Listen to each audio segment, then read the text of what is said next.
In the All right, misty little one. Appalachian I'm gonna mountains, help you out of this. they whisper about a man named Caleb Rowan, a quiet soul who once walked away from the world after losing everything he loved. One fog-drenched morning, he stumbled Gotcha. upon a small bobcat cub trapped beneath a root, Let's get you trembling somewhere against warm, the okay? cold. Saving it seemed like nothing at the time, In the quiet wooden yet house, that simple Caleb act Rowan would gave honey bind water to two the kitten lives June in silence. as cautious trust Years kept him later, warm. when memory had faded to dust, a pair of amber eyes in the forest found him again and remembered. Dawn slid across the Appalachian trees like a slow breath, and the forest answered with nothing but mist. Caleb Rowan moved carefully through leaf-soft ground, camera quiet at his side. He wasn't hunting a moment, so much as listening for one. Then he heard it, a thin rasp, almost a wire on stone, tucked somewhere beyond the fern-shadowed creek. He followed the sound to a snare half buried in damp leaves. The bobcat cub was small, female, mottled like rain on bark, one foreleg cinched by the loop. She didn't scream, she stared. Amber eyes, wide and glassy, held his shape with the wary gravity of a wild heart trying not to tip. The trap clicked when she trembled, a cruel whisper in the hush. He knelt, turning off the camera. Slow hands, open palms. Easy, he murmured, his voice a low branch in wind. The cub pressed back, lips peeled, breath hot against the cold. Up close, he saw sap clotted in her whiskers, a burr snagged in the ear, the leg already swelling. He slid his knife under the cable, felt the steel wake beneath his thumb. The wire eased, her body quaked, muscles fluttering quick as moth wings. She didn't bolt. Shock pinned her to the leaves, as if the forest itself asked her to wait. He wrapped his scarf above the wound, more for warmth than pressure, and held still. A hawk cut silence overhead. The creek moved. The cub blinked once, then twice, like deciding. He lifted her only when she let him. The weight surprised him, lighter than fear, heavier than chance. She tucked her face against his coat, a reflex older than names. He felt the old ache open, the one left behind by winter and rooms that stayed too quiet. June, he said, barely a word. The month his life had changed. The sound seemed to fit her. Back at the cabin, the fire caught on the second match. He laid her by the stove on a folded wool shirt, steam feathering from damp fur. She watched him mix warm water with a drop of honey, the pupils thin coins in the light. He let her smell the bowl first. When she licked, tentative and serious, he exhaled like a door unlatched. He cleaned the leg with river-cool cloth and trimmed the fur where the cable had bruised it purple. She flinched but didn't fight, measuring him with those steady eyes. Outside, a deer stepped through oak shadows and was gone. Inside, time folded around the small sound of her breath, the fire's bones settling, the soft click of the kettle lid. By afternoon, the storm drifted in, rain turning the road to dark glass. The world narrowed to wood smoke, wool, and the little cat sleeping with one paw unfurled. Caleb wrote notes he didn't need. Female, juvenile, cable injury, responsive. Halfway down the page, he stopped. The truth was simpler. She stayed because staying felt less dangerous than leaving. When she woke, hunger returned like weather. He offered a bit of broth, then more. She stood, carefully, testing the leg, and took 3 tilting steps before sinking against his boot. The touch flashed through him, quiet, electric, not possession but permission. He did not move until she moved, and even then, only as far as she allowed. Evening settled in layers.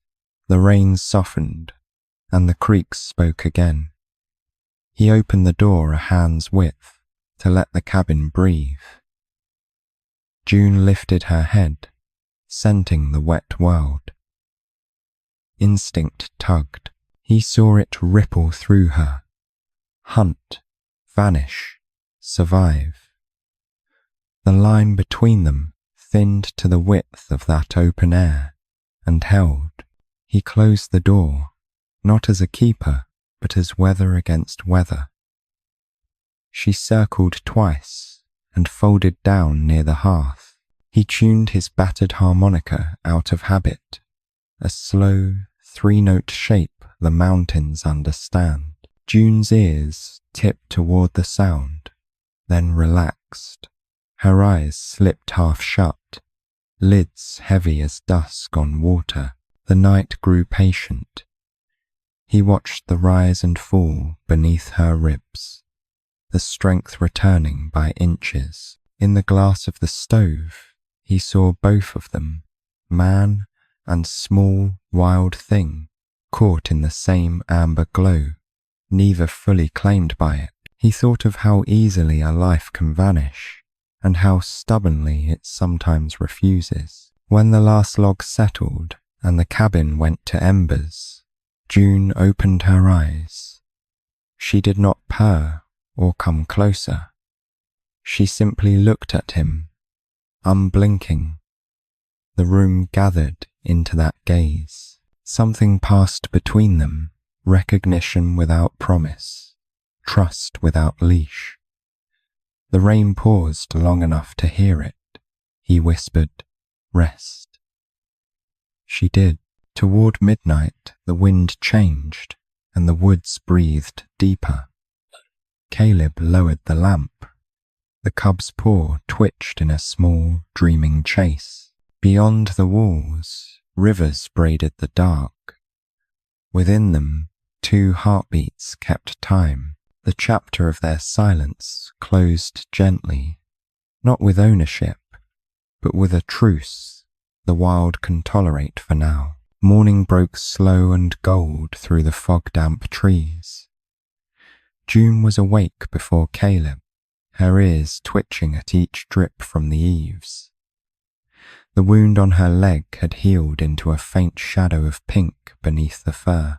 She tested it quietly, then padded toward the window, where a moth fluttered against the glass.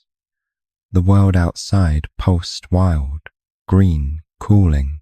Caleb stirred on the couch, hearing claws against the floorboards. He smiled before his eyes even opened. "Morning, kid," he whispered, voice rough with sleep. She blinked back, tail curling. In the hush, the cabin felt less like a shelter and more like a heartbeat that both belonged to. He poured water, fed the stove, and let silence do the talking. Days folded like soft pages. June explored corners of the cabin, nosing books, brushing her whiskers against the camera tripod. Caleb began sketching again, quick pencil notes on scraps of paper, the tilt of her ears, the wild patience in her posture. Sometimes she sat near him for hours, as if guarding the fragile hum of his attention. When rain came, they stayed near the fire. Caleb played his harmonica low, notes that wandered more than they returned. June's head would tilt at the sound, eyes half closed, tail rhythmically tapping. He had forgotten what quiet companionship felt like, how it could fill a room without words, how it could remind a man he was still capable of care. By mid-autumn, her strength was sure again.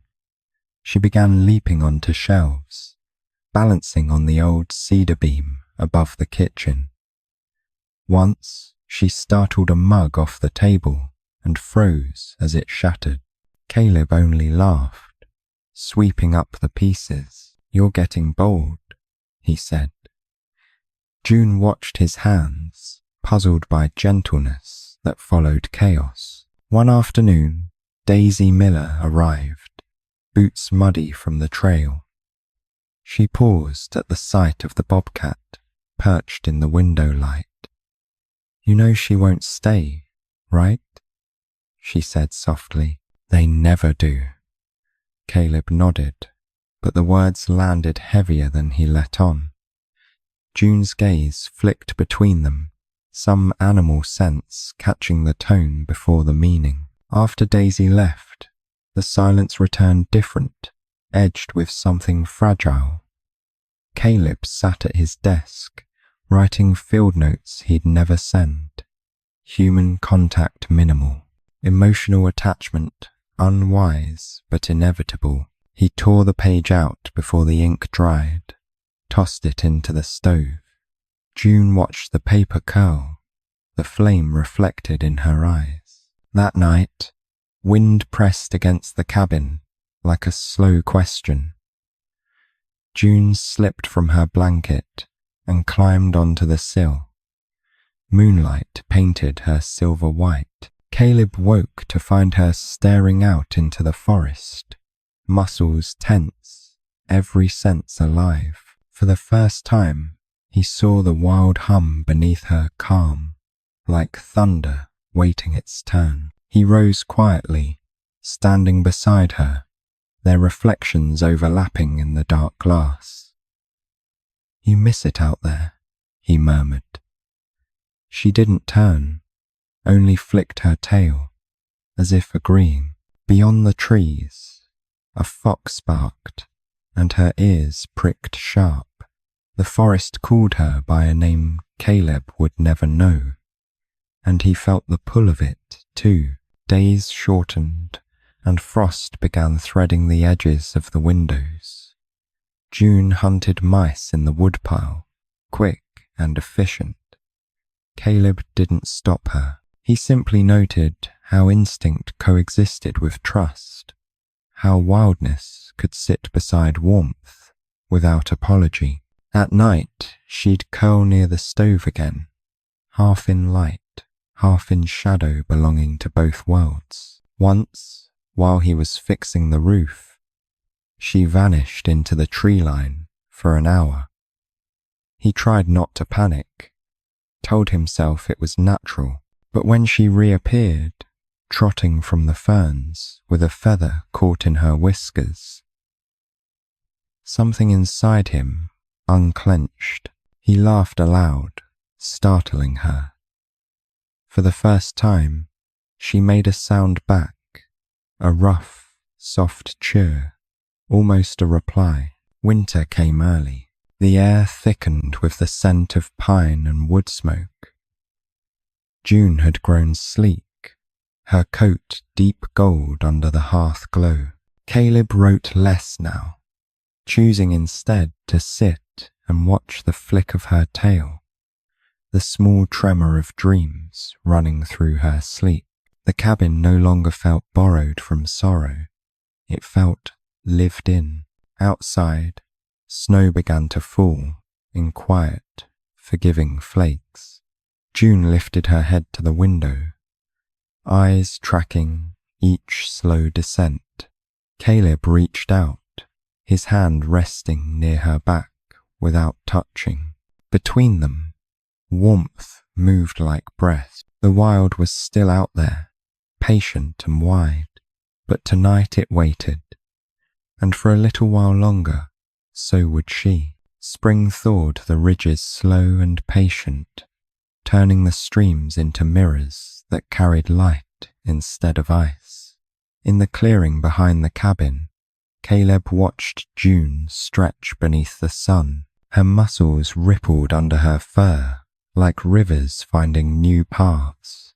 She'd grown no longer the fragile thing he once held, but something whole, aware, and waiting for a world larger than his walls. The forest pulsed differently now. Every bird call drew her eyes.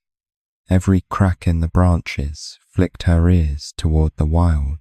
Caleb still opened the door each morning, but now she walked past him first, confident, her paws silent on the dew. She didn't need him to lead anymore. That small change cut deeper than he expected. He started carrying his camera again, partly out of habit, partly as armor.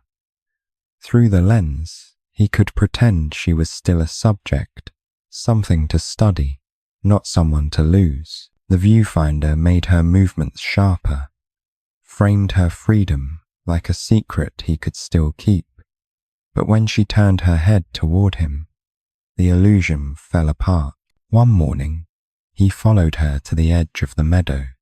Rabbits grazed near the tall grass, careless.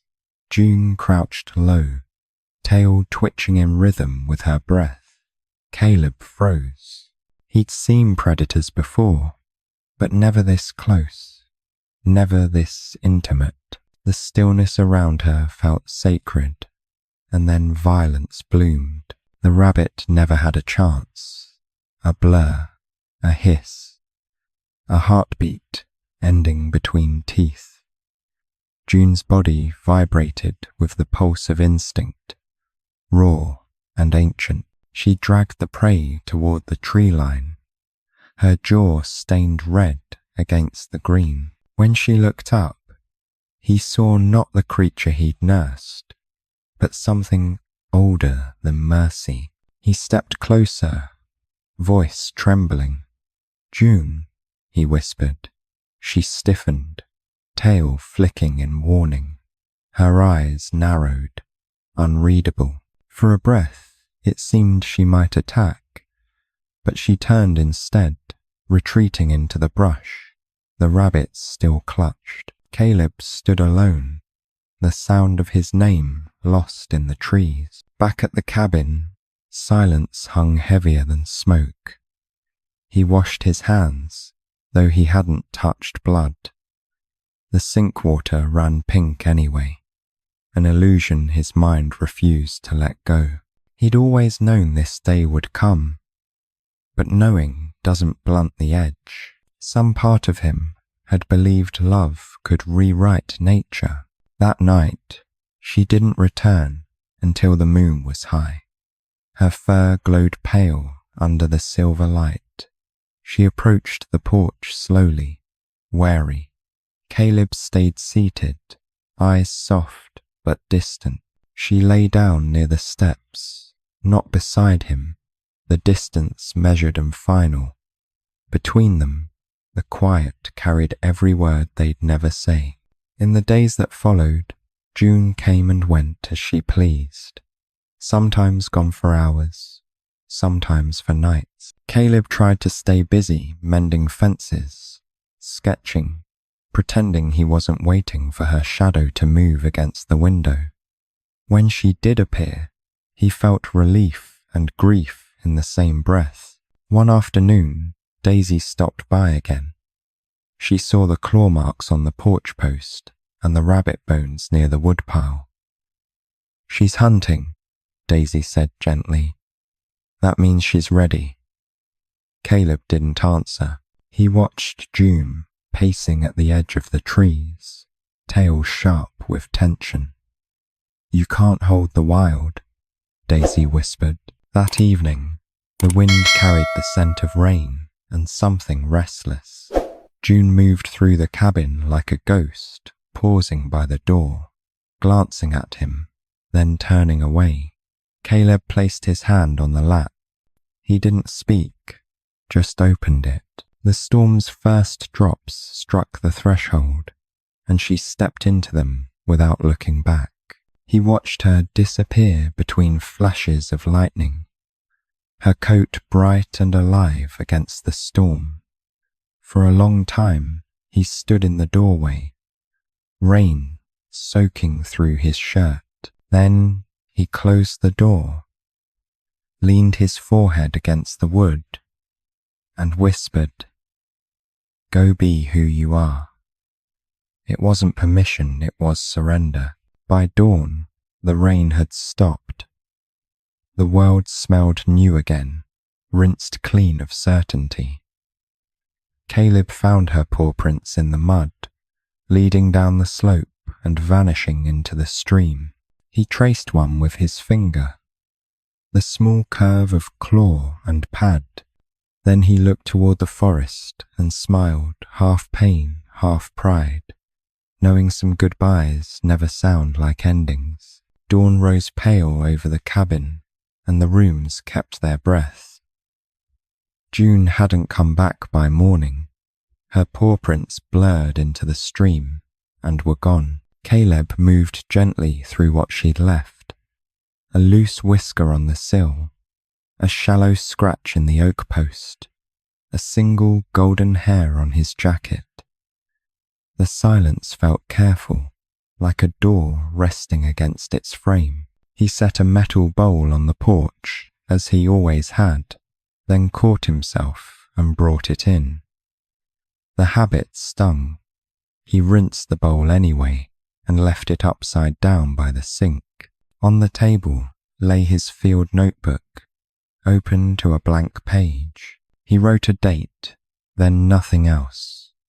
The truth refused to sit still long enough to be pinned, or to offer him a bargain. He waited for courage that didn't come. Rain came and went, the roof ticking like an old clock. Caleb lit the stove and washed the floorboards where mud had dried to soft maps. He followed each faint smudge until it thinned into wood grain. A trail that ended in ordinary. When he finished, the room shone in patches. June's smell lingered low, warm as ash after fire, stubborn as a remembered song. In the afternoon, he pulled the camera from its case and set it on the table. The strap held a crescent of fur, snagged there weeks ago. He rolled it between his fingers, then pressed it inside a folded paper. A keepsake he warned himself not to need. Outside, chickadees scaled the birch like notes scattered on a staff, careless and unafraid of endings. Evening settled without consultation. He poured a little broth into a tin cup, more offering than meal, and placed it near the hearth. The cup stayed full, catching the firelight and throwing it back at the walls. He sat with it until the flames went to blue, then carried it to the sink, ashamed of his hope and unwilling to quit it before morning tonight. The night wind shouldered the cabin. He dreamed of the snare again, wire biting, breath clouding, and woke with the taste of metal in his mouth. On the chair back hung the scarf he'd wrapped around her leg the first day. He lifted it, finding the faintest dark thread where blood had once dried.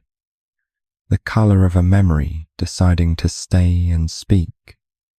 He let it speak. Days learned the shape of her absence. He kept busy with small repairs.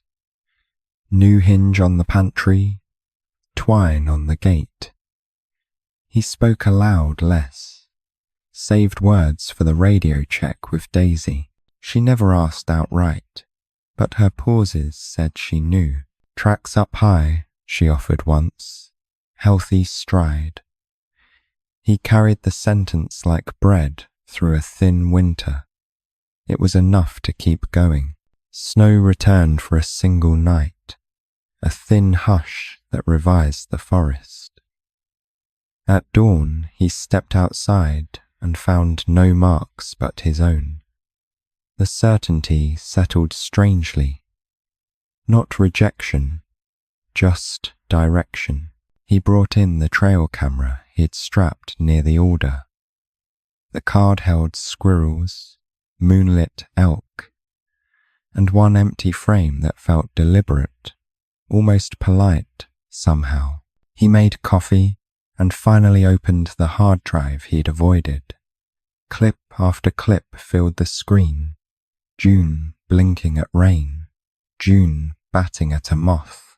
June learning to leap without looking down. He cut them into a single reel and let the music of the stove carry it. The room brightened with her ghost and dimmed in the same breath, like weather crossing glass. When the edit ended, he titled the file simply June, then hesitated. He added 2 words, do not.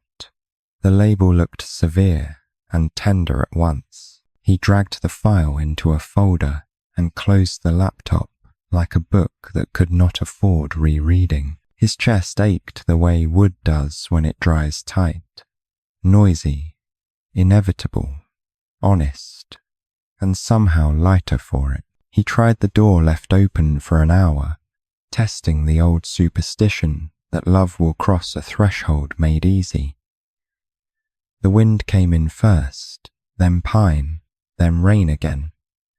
Nothing padded across the gap.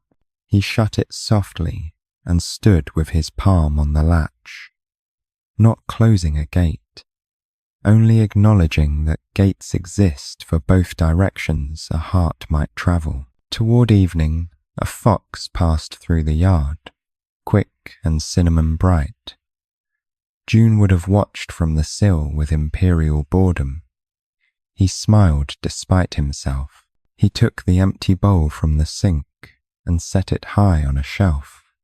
The gesture steadied him. It said, "You are welcome here, and also, you do not live here anymore," brave as that sounds. He believed she would understand. That night, he played the harmonica without thinking, a slow hymn that knew the way back. When the last note fell, the cabin answered with ordinary quiet. Caleb banked the fire and sat on the floor by the hearth, where a few of her shed hairs drifted in the draught.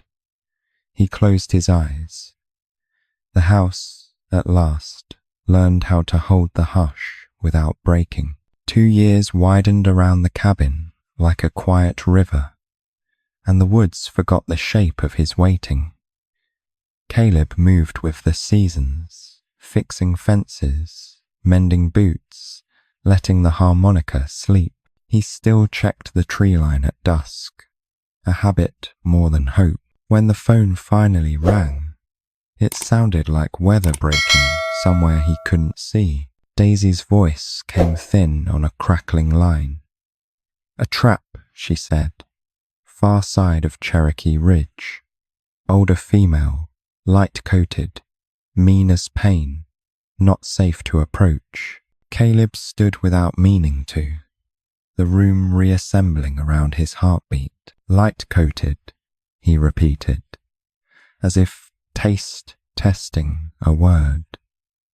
She didn't say white. She didn't have to. Road miles opened like long breath.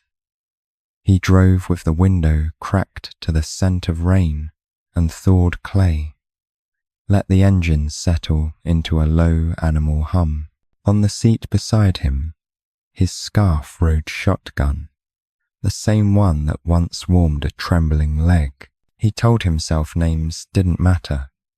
The woods knew better. At the small field station, floodlights pooled on wet gravel.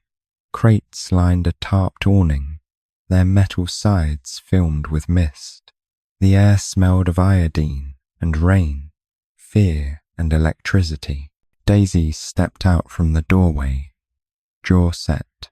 "Snare wound, left foreleg. We cleaned it. She's angry." Her eyes searched his. "You don't have to see." He nodded anyway. The pens stood apart, draped with a canvas half lifted by wind. Inside, a pale shape moved shoulders tight, breath sharp, tail quick with mathematics. Not white, not gold, something in between, like winter remembering sunlight. She pressed into the corner and froze so fully the rain paused to listen. Caleb kept his hands where the animal could read them. He knew better than to speak her name into a room heavy with pain. Names are leashes, and this was a creature built entirely of edges. Her ears flicked once, a blade of attention, then flattened again. The bandage gleamed faintly, clean lines over torn time. Daisy murmured something to the tech by the door, then stood back. She dismantled a crate latch, she said, almost with respect. Smart, scared. Caleb watched the Bobcat measure the walls, testing for a seam the rain could turn into a river. He recognized the rhythm map, decide, bolt then the moment she chose not to. Lightning stitched the ridge and unstitched it. The flash carved her in silver, showing the old scar at the ear's edge, a half-moon notch, soft as memory. He felt his chest answer before his mind allowed the math. Plenty of cats carry notches. Plenty of notches look familiar when you want them to. He held still, inside and out. The wind lifted the canvas and let the storm say its piece. Water beaded on whiskers, turned the pen floor to dark paper. She stepped once, testing the leg, and the weight landed clean but careful. The pain was not her whole story. It never had been. She kept her eyes low, refusing the world a straight line to her center. Caleb set the scarf on the crate edge, like leaving warmth on a windowsill. For when she's ready, he said to no one, and maybe to the weather. Daisy watched the gesture with the particular stillness of someone who has seen love try things that rules do not endorse. We'll keep her overnight, she said, if she settles. When the generators coughed and steadied, the light warmed a shade. June, if that was still her name, shifted her stance, the paw lifting, the claws like commas, pausing in mud. She made no sound. She didn't have to. The room translated. Hunger, ache, calculation, pride. Caleb felt the old grammar return to his hands. A tech slid a dish inside the pen with a broom handle. The cat didn't lunge. She stared the dish down until it accepted its rank, then lowered her head, not to eat, but to breathe the steam rising off it like a hill in early sun. When she finally drank, it was methodical. 3 swallows, a glance to perimeter, and 3 more. Caleb took 1 step closer, then stopped. The pen wire gathered him into a wavering version of himself. He looked only at the floor near her forepaws, the respectful angle that says, I remember the law of your blood. Rain softened to hush. He risked a breath. The Bobcat lifted her face and turned, slow as a door. For a second, the field station fell away, the crates, the lights, the smell of bleach and thunder. Only 2 shapes remained, both carved by the same long winter. She held his outline in the narrow gold of her pupils, considering it as if it were weather she'd once survived. He didn't say her name. He didn't need to. The question lived in the space between their eyes, steady as heat. Then the wind changed, and she did not look away. The storm slid off the ridge by morning, leaving the field station rinsed and hushed. In the pen, the Bobcat rested on her good side, breath a small metronome against the canvas light. Caleb stood a respectful distance from the wire, hands quiet, gaze lowered. He let the room decide if he belonged. The generators hummed like a low river under snow. She noticed him the way wild things do without moving first. A whisker twitched, then an ear, The bandaged leg held steady, pain tucked deep but not forgotten. She drew in his shape with a patient predatory math. Known, unknown, risk, rest. When her pupils opened, the room felt bigger, as if walls took a step back to listen. He set the scarf on the crate edge again, its wall gone soft from years of smoke and rain. The old thread of brown on the fringe caught the light like a memory resurfacing. He did not speak her name. Names pressed too hard. He said instead, almost to the air, "I remember." The words laid themselves down between them, harmless as moss. Daisy kept to the doorway, measuring weather and men. She ate a little, she said, almost proud of the cat for refusing pity. Caleb nodded. The bobcat lifted her head at the sound, then set it down, undecided. When the wind flexed the canvas, she rose shoulders, narrowing, tail leveled, choosing balance over comfort the way she always had. He shifted his stance so she could see his hands, palms open, fingers still. The wire reflected him in ghost flicker lines, a man stitched from rain. The cat angled closer, not in trust, but in curiosity that outranked fear by a hair. When they shared the same strip of air, time slowed enough to show its seams. She looked straight into his eye, and something old crossed the gap like heat. Not tameness, not gratitude recognition shaped by winters and small mercies. In the curve of her pupil, he saw a cabin stove, a moth at glass, a trembling paw lifted toward a bowl. She saw, perhaps, a steady rhythm of hands that did not take more than they gave. The room tipped on that stillness. Daisy exhaled the breath she'd been holding. A tech swallowed an oath and pretended to check a latch. Caleb did nothing because nothing was the right size. The cat stepped closer until whiskers brushed wire, an invisible bell ringing. He did not raise his hand. He let the moment choose its own weight. Only then did he slide 2 fingers against the mesh, slow as dusk. She did not flinch. She pressed the bridge of her nose near the cool metal, scenting wool, wood smoke, creek water dried into threads. The contact was almost nothing, almost everything. It said, "We met once at the edge of ending, and both of us kept going." Lightning had left the night, but its echo lived quiet in their bones. The cat's breath fogged the wire, then cleared, as if proving they still belonged to weather. Caleb felt the old ache open and steady, no longer a wound, more a hinge. "You made it," he whispered, and the words didn't ask for an answer. They stood the way trees do, rooted by being seen. Daisy stepped closer, voice softened by the proof in front of her. "We can keep her a day or 2, she said. "Let the leg cool, then evaluate release." The bobcat shifted her weight, as if the plan had been offered for her approval. She turned once, circled the pen floor, and returned to that same square of air, choosing it again.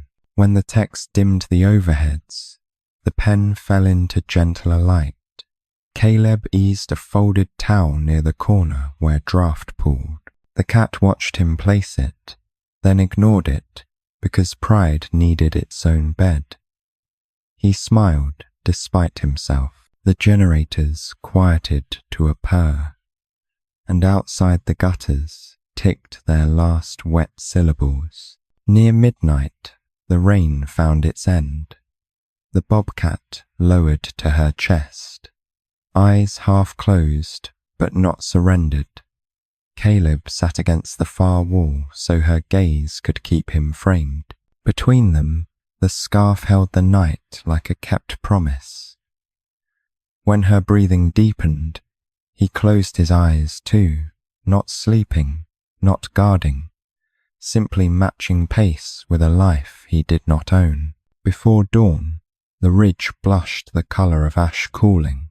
A wren practiced a first imperfect note. The cat rose and tested the leg, careful, competent. She glanced once to where the scarf waited, then toward the door, then back to him. The peak had passed. What remained was quieter, truer. He stood, grateful for the softness left after thunder. Dawn found the station quiet as a church after service. The Bobcat stood on 4 feet now, weight balanced, eyes clear as creek water in shade. Caleb kept to the side of the pen, while Daisy checked the bandage. Pain had thinned to a memory, but pride had not. June watched their slow choreography, the way weather watches roads, deciding if it will stay. Feedings turned into brief negotiations. She ate only when the room calmed, pausing between swallows to map exits that did not exist. Caleb timed his breath to hers, letting stillness do the heavy lifting. When he slid the scarf a little closer, she ignored it with ceremony, which somehow meant approval. Boundaries held. Trust grew anyway, patient as moss. In the afternoon, he opened the pen door to a narrow, tethered run, chain link to chain link, no angles for panic. June stepped out with a queen's refusal of haste, testing the floor with that careful forepaw. Sun braided through the mesh, laying gold across her spine. She stretched into it, long and sure, as if reclaiming muscle from thunder and winter. Daisy logged range of motion while pretending not to be moved. 2 more days, she said, then we see the ridge. June tilted an ear as if the schedule were hers to grant. She paced the length twice, then stopped at the far end, watching a wren argue with its echo. The world was resuming, and she intended to resume with it on her terms. Paper couldn't hold that kind of progress. The air did. At dusk, a coyote barked on the slope, and every hair along her shoulders lifted in a single, wordless sentence. Caleb stepped back to give the instinct room. June turned, judged the fence, judged the men, and let the moment settle. No flinching, no display, just a choice to keep heat without wasting flame. Daisy wrote, composure intact, vigilance high. Night carried the station into a softer register. Generators softened to a purr, rain ticking in the gutters like polite applause. June lay sphinx still, eyes half-lidded, yet counting. When Caleb sat on the floor beyond the wire, she angled to keep him in frame. Their quiet met in the middle and stood there, long enough to be called shelter for both. Morning rounds confirmed what the eyes already knew. The leg would hold. Daisy folded the clipboard and nodded toward the ridge. If she wants it, today, June answered by standing. The bandage stayed, the tether came off. On the gravel yard she paused, tasting wind layered with pine, iodine, wet rust, and some small sweetness kept for home and hearth. The old truck climbed the service road in first gear, every rut a sentence to consider. June rode in a transport crate, silent, measuring the seam of sky through the slats. Caleb held the latch as if steadiness could be shared through metal. Daisy drove without music. The ridge rose like a memory they had all agreed to meet at last. Gravel pinged the undercarriage like rain learning speak steel. At the turnout, cloud shadow drifted across the clearing. Slow as a hand over a page, they set the crate facing the trees. Daisy unclipped the door and stepped aside. June did not explode outward. She listened. The forest spoke in root voices and feather scratch, and only then did she move one paw, then another, into the grammar she was born to read. Halfway to the ferns, she stopped and looked back, not pleading, not torn, simply finishing a thought. Her gaze found Caleb first, then the scarf looped through his fist. In that narrow corridor of air between them lived winter nights, a moth at glass, a bowl of steam, a wire that loosened. He felt the day tilt, the heart remember its work. The peak arrived without noise. June stepped to him, not near enough for touch, close enough for truth, and looked straight into his eye. The world resized to that small circle of recognition. He did not say her name. He let the moment carry its own weight. When she turned again, the trees opened like doors that had always been unlocked. Waiting, she vanished with no drama, only the efficient silence that belongs to those who survive by it. Birds resumed. Wind took back the clearing. Daisy exhaled and gave the faintest smile, the kind kept for rare, correct endings. Caleb stood with the scarf and felt the ache change shape, less a wound, more a hinge. He could move on without breaking. The clearing kept an imprint and let it go like breath. On the drive down, the light settled into evening, blue washing the pines. No one filled the cab with talk. At the station, he hung the scarf on a nail by the door, where wood smoke might claim it again. Outside, the ridge kept its counsel.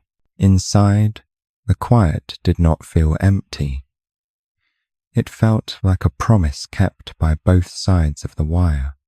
Finally, winter returned with a gentler hand, laying frost along the porch rail like old lace.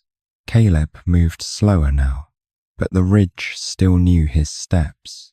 He carried his camera less for proof than for ritual, a way to greet the light as it sifted through bare limbs. The woods felt familiar and freshly written, as if memory had been snowed on and made new. He climbed to the overlook where the creek bent like a silver spine and let the quiet choose him.